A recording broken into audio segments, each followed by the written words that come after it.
8 దేవుడు తన సొంత కుమారుణ్ణి పాప శరీరాకారముతో పంపి ఆయన శరీరమందు పాపమునకు శిక్ష విధించారు.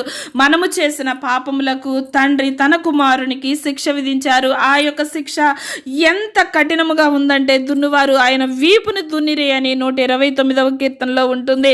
122వ కీర్తన చూస్తే శ్రమ వచ్చి ఉన్నది, సహాయం చేయవాడు ఎవడును లేడు. వృషభములు నన్ను చుట్టుకొని చీల్చుదు, సింహము వలె నోరు తెరిచి ఉన్నవి.